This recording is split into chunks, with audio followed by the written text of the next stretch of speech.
Hello, kings and queens. This is Zena at Wealth and Success Business Enterprises. I want to thank you for viewing my channel. Please give me the thumbs up, like, share, and subscribe. I am here to talk to you about wills and trust accounts. I did say about a week ago that I was going to be providing information on wills and trust accounts, and I want to just share what is the difference between a will and a trust account. A will has to go to probate court. You have to go to probate court with a will to file a petition. With wills are public information. Wills disclose how much money or assets you have. It discloses what type of property you have and the property value amount. It discloses debt. You have debt. A will is public information. It is posted in the courts, public record information. So with a will, it's public, and the information is shared. Okay.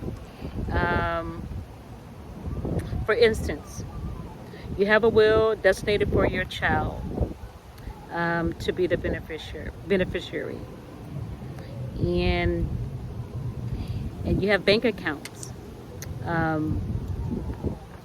for that beneficiary, and you die.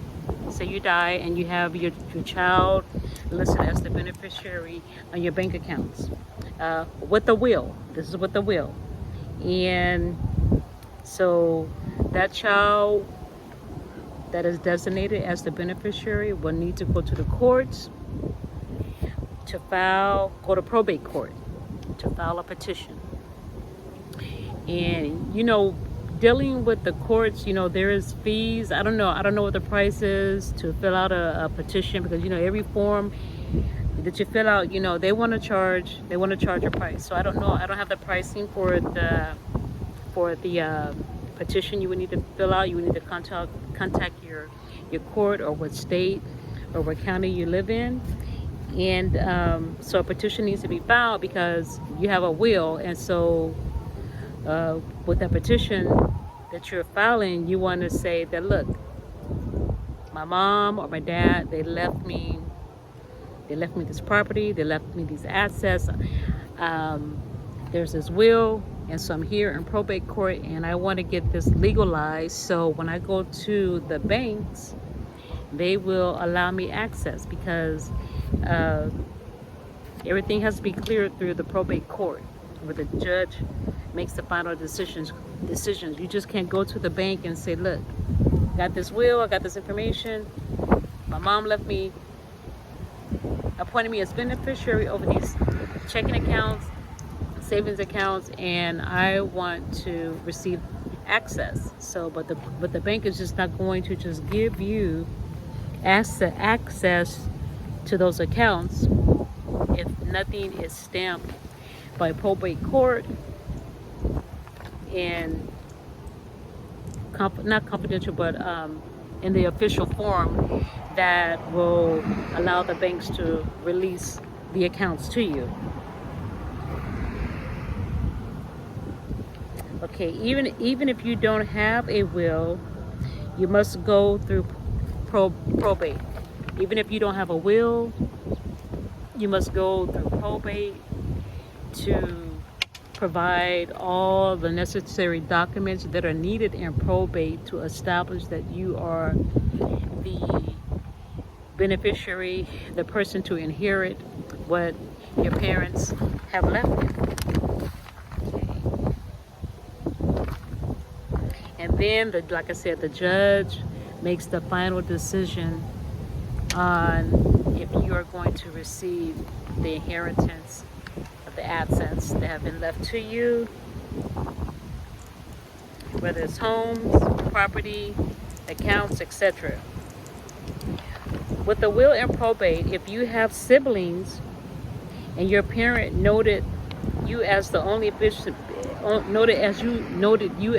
beneficiary and no other siblings, the siblings must be notified. Okay, say you have about 5 siblings and your parents or your mom or dad only designated you as the beneficiary to inherit the assets of the account. But you have to notify your siblings. They have to sign off on the document, on the petition, stating that they have been notified, that they are aware that you are the only beneficiary. Because if you don't have this information completed or filled out, that the judge or the courts will not accept your petition, because they're going to ask, are there any other siblings, brothers and sisters in your family? You have to notify them all to let them know that you are the only beneficiary, or if there's more than one beneficiary, everyone needs to be notified, especially when it's going to probate. They must sign off on the petition, and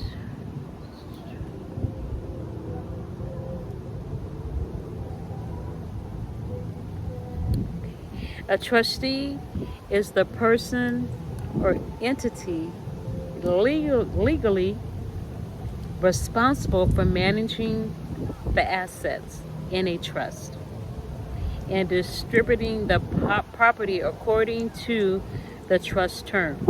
A trust is the person who creates the trust. An executor is the person you name in your last will and testament to carry out your wishes after you die. So let me read that again. A trustee is the person or entity legally responsible for managing the trust. Say your mom or dad, they have a trust account and they appoint a trustee. The trustee is the person that pays certain things out, make sure that this person gets that. They are the person that manages that trust, okay, and the assets in the trust, and distributing the property according to the trust terms.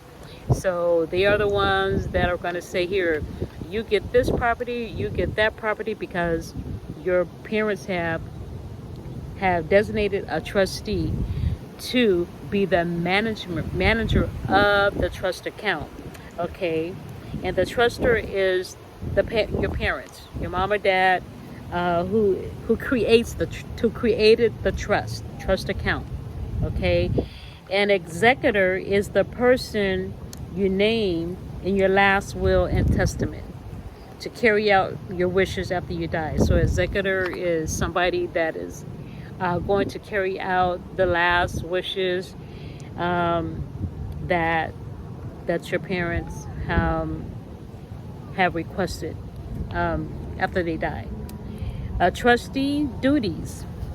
The trustee's duties may be a page long or 30 pages, while the person of the revocable trust is alive,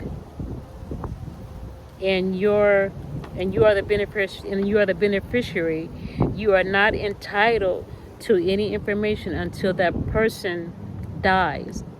So if there's a trust account, you are not entitled to find out about how much money is in that trust, or what type of property the value of the accounts are.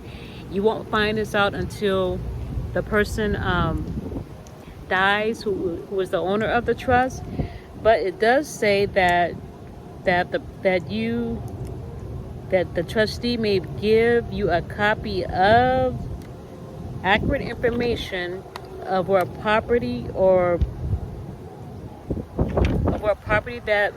that you're going to receive, and permit you to inspect and to view the documents of that trust. So you will get a copy of it, but as far as finding out what is the value, how much you're going to get, all of that will be given unto you after the person dies by the trustee.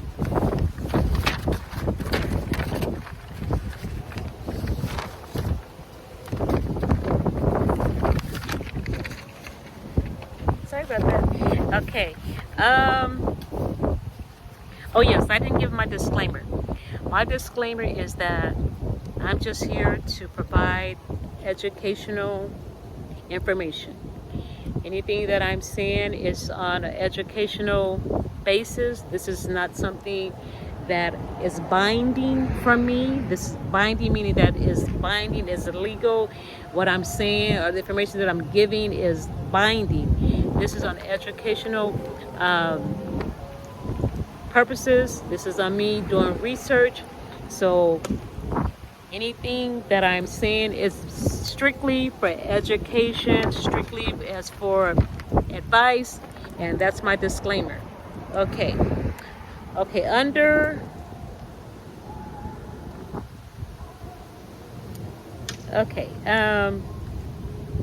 okay.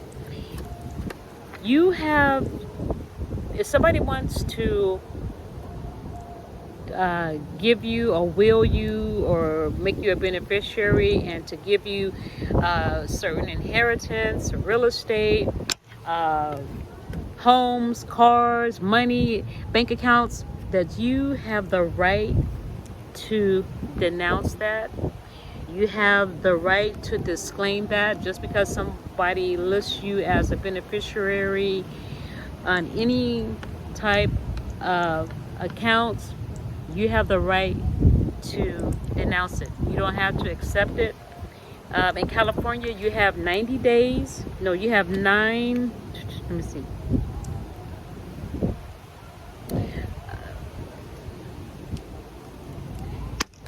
I believe you have 9 months to.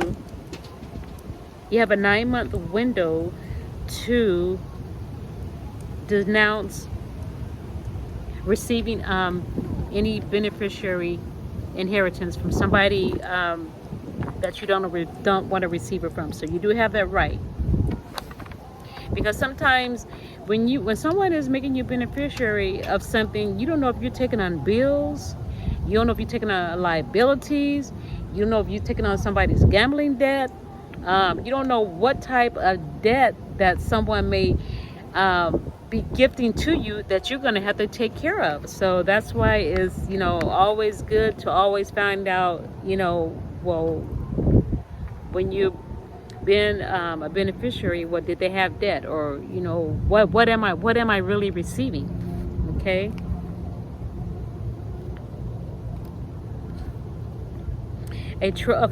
Like I said, a trust is private. A trust is not filed with the courts. A trust is not public information in regard to a will. With a trust, your information is not public. It doesn't disclose how much money or assets you own. It doesn't list the value of the property or estates. And also with the trust, trust, can cost up to like $3,000, $4,000. Basically, they are people that are experienced. Basically, they are people that are attorneys that write up your trust account. But I know some people that have done their own, and it's simple. You can go to Staples and you can purchase the documents for your trust account. They have them at Staples. They have it at any Office Depot location where they have the trust account applications that you can fill out instead of paying $3,000. And like I said, it's public. My friend, she did her trust account, and I said, well, did you file it with the court? She said no. And she said the only thing I did was I got it notarized. And she said I didn't even file it with with the county register office. You know, the county register office, that's the office where you go when you want to apply for your fictitious business name, and you want to apply for your business account. And you can also, you know, get anything officially documented at the county register office. And she said she didn't do that. So you are able to create your own trust account with those forms. Just make sure you have everything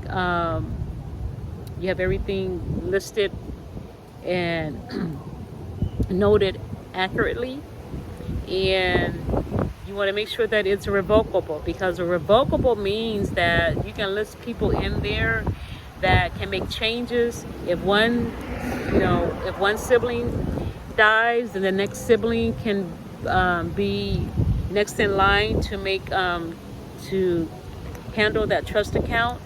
And because with irrevocable, there's no changes, meaning that no one can make any changes, that the owner has made specific details and guidelines on how they want this trust to orchestrate or to be managed by the trustee. So it's best to get a revocable trust. I went to a seminar and they said that is very important, that you want to have a revocable trust, because if it's irrevocable, no changes cannot be made. Okay.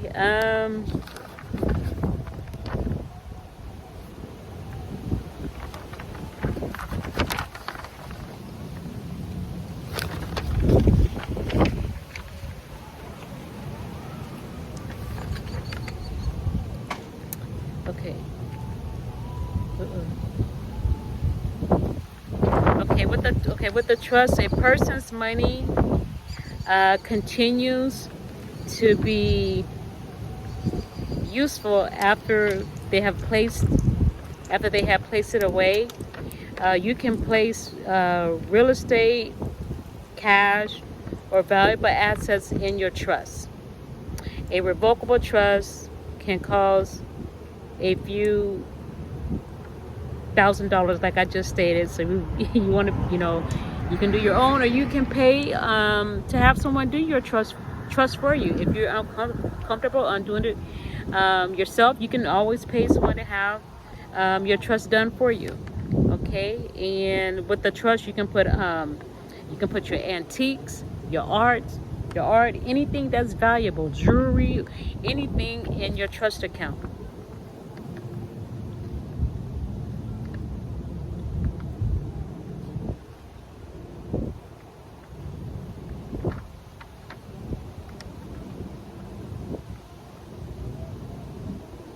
Okay. So yeah, that's information that I have on the will and trust accounts. A will,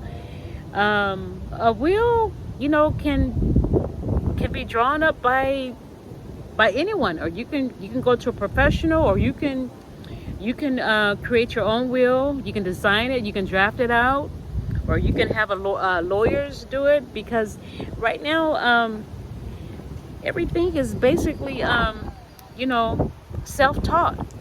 You can pay those $1,000 to have it done. You do that will, you go get notarized, or you can take it to the courts and have it filed in the courts, after you have done that. And you can I don't know if you can take it to the county register and have it documented there.